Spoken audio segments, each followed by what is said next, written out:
ಈ ಟ್ಯಾಕ್ಸ್ ಟಾರ್ಚರ್ಗೆ ವ್ಯಾಪಾರಿಗಳು ಕಂಗಾಲಾಗಿಬಿಟ್ಟಿದ್ದಾರೆ. ಸಾಕಪ್ಪ ಸಾಕು ಆನ್ಲೈನ್ ಪೇಮೆಂಟ್ ಸಹವಾಸ ಅಂತ ಹೇಳಿ ಕೈ ಮುಗಿತಾ ಇದ್ದಾರೆ. ಇದರ ನಡುವೆ ಇದೇ ವಿಚಾರಕ್ಕೆ ಸಂಬಂಧಪಟ್ಟಂತೆ ಸರ್ಕಾರದ ವಿರುದ್ಧ ದೊಡ್ಡ ಮಟ್ಟದ ಸಮರಕ್ಕೂ ಕೂಡ ರೂಪುರೇಷೆ ರೆಡಿಯಾಗಿದೆ. ಈ ನಡುವೆ ಅಧಿಕಾರಿಗಳು ಈಗ ವ್ಯಾಪಾರಿಗಳ ಜೊತೆಗೆ ಮಾತುಕತೆಗೆ ಮುಂದಾಗಿದ್ದಾರೆ ಅನ್ನುವಂತಹ ವಿಚಾರವೂ ಕೂಡ ಮುನ್ನೆಲೆಗೆ ಬರ್ತಾ ಇದೆ. ಬನ್ನಿ ಕುರಿತಂತೆ ಒಂದು ವರದಿ ಇದೆ, ನೋಡ್ಕೊಂಡು ಬರೋಣ. ವ್ಯಾಪಾರಿಗಳ ಜೊತೆ ವಾಣಿಜ್ಯ ತೆರಿಗೆ ಇಲಾಖೆ ಸಭೆ. 20 ಲಕ್ಷಕ್ಕಿಂತ ಕಡಿಮೆ ಆದಾಯ ಇದ್ರೆ ನೋ ಜಿಎಸ್ಟಿ. ವ್ಯಾಪಾರಿಗಳ ಗೊಂದಲಗಳಿಗೆ ತೆರೆ ಎಳೆದ ಇಲಾಖೆ. ವ್ಯಾಪಾರಿಗೆ ಲಕ್ಷ ತೆರಿಗೆ ಕಟ್ಟುವಂತೆ ನೋಟಿಸ್ ಬಂದ ಬೆನ್ನಲ್ಲೇ ವ್ಯಾಪಾರಿಗಳು ಕಂಗಾಲಾಗಿದ್ದಾರೆ. ಏನ್ ಮಾಡೋದು ಅಂತ ತಿಳಿಯದೆ ಆತಂಕಕ್ಕೆ ಒಳಗಾಗಿದ್ದಾರೆ. ಇತ್ತ ಜಿಎಸ್ಟಿ ಬಗ್ಗೆ ಅರಿವು ನೀಡಬೇಕಿದ್ದ ವಾಣಿಜ್ಯ ತೆರಿಗೆ ಇಲಾಖೆ ದೊಣ್ಣೆ ಪೆಟ್ಟು ನೀಡಿದ ಬಳಿಕ ಇದೀಗ ವ್ಯಾಪಾರಿಗಳಿಗೆ ಅರಿವು ಕಾರ್ಯಾಗಾರ ಮಾಡಿದೆ. ಹೌದು, ಕೋರಮಂಗಲ ವಾಣಿಜ್ಯ ತೆರಿಗೆ ಕಚೇರಿಯಲ್ಲಿ ವ್ಯಾಪಾರಿಗಳ ಜೊತೆ ಅಧಿಕಾರಿಗಳು ಸಭೆ ನಡೆಸಿದ್ರು. ಯಾವೆಲ್ಲ ಪದಾರ್ಥಗಳಿಗೆ ತೆರಿಗೆ ಬೀಳುತ್ತೆ, ಯಾವೆಲ್ಲ ಪದಾರ್ಥಗಳಿಗೆ ತೆರಿಗೆ ವಿನಾಯಿತಿ ನೀಡಲಾಗಿದೆ ಅನ್ನೋದರ ಬಗ್ಗೆ ಮಾಹಿತಿ ನೀಡಿದ್ದಾರೆ.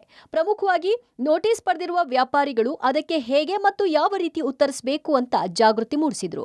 ಅಲ್ಲದೆ ಜಿಎಸ್ಟಿ ನೋಂದಣಿ ಹೇಗೆ ಮಾಡುವುದು ಎನ್ನುವುದರ ಬಗ್ಗೆಯೂ ಅರಿವು ಮೂಡಿಸಿದ್ರು. ಇನ್ನು ಸಭೆಯಲ್ಲಿ ಸೇರಿದ್ದ ಗ್ರಾಹಕರ ಡೌಟ್ಗಳನ್ನ ಕ್ಲಿಯರ್ ಮಾಡಲಾಯಿತು. ನೋಟಿಸ್ ಬಂದಿದೆ ಅಂತ ಆತಂಕಕ್ಕೆ ಒಳಗಾಗೋ ಅವಶ್ಯಕತೆ ಇಲ್ಲ. ಕೆಲವೊಂದು ತೆರಿಗೆ ವಸ್ತುಗಳ ಮೇಲೆ ಅಥವಾ ಸೇವೆಗಳ ಮೇಲೆ ತೆರಿಗೆ ಇದೆ, ಇನ್ನು ಕೆಲವು ವಿನಾಯಿತಿ ಇರುವಂತಹ ಸೇವೆಗಳು ಅಥವಾ ಸರಕುಗಳಿರುತ್ತೆ. ಅದು ಏನಂತ ನೀವು ತಿಳ್ಕೊಂಡು ಇಲಾಖೆಗೆ ಬಂದು ಕ್ಲಾರಿಫಿಕೇಶನ್ ತಗೊಂಡ್ರೆ ಹಲವಾರು ಸಂದೇಹಗಳೇನಿದೆ ಅದಕ್ಕೆ ಪರಿಹಾರ ಸಿಗ್ಬೋದಾಗಿದೆ. ಯಾಕೆ ಅವರು ತೆರಿಗೆ ಬಾಧ್ಯತೆಗೆ ಒಳಪಡ್ತಾರೆ, ಯಾಕೆ ನೋಂದಣಿ ಬಾಧ್ಯತೆಗೆ ಒಳಪಡ್ತಾರೆ ಅನ್ನೋದನ್ನು ಅವರು ತಿಳ್ಕೊಳ್ಬೇಕು.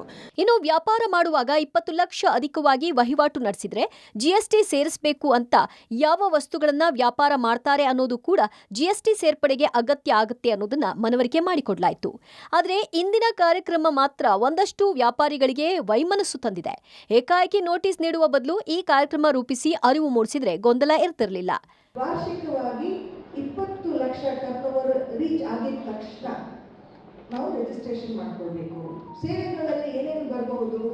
ರೆಂಟಲ್ ಸರ್ವಿಸ್ ಅಂದ್ರೆ ನಾವು ಮನೆಯನ್ನ ಬಾಡಿಗೆಗೆ ಕೊಟ್ಟಾಗ, ಅಂಗಡಿಗಳನ್ನ ಬಾಡಿಗೆಗೆ ಕೊಟ್ಟಾಗ ಇಲ್ಲಿ ಎರಡಿದೆ. ಒಂದು ರೆಸಿಡೆನ್ಷಿಯಲ್ ಪರ್ಪಸ್, ಇನ್ನೊಂದು ಕಮರ್ಷಿಯಲ್ ಪರ್ಪಸ್.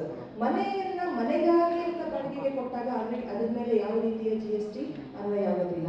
ಆದ್ರೆ ನೀವು ಒಂದು ಶಾಪಿಂಗ್ ಕಾಂಪ್ಲೆಕ್ಸ್, ಒಂದು ಚಿಕ್ಕ ಅಂಗಡಿಯನ್ನ ಕಮರ್ಷಿಯಲ್ ಪರ್ಪಸ್ಗೆ ಅಂತ ರೆಂಟಿಗೆ ಕೊಟ್ಟಾಗ ಅಥವಾ ಲೀಸ್ ಮೇಲೆ ಕೊಟ್ಟಾಗ ಅದರ ಮೇಲೆ ಖಂಡಿತವಾಗಿ ತೆರಿಗೆ ಅನ್ವಯ ಆಗ್ತದೆ.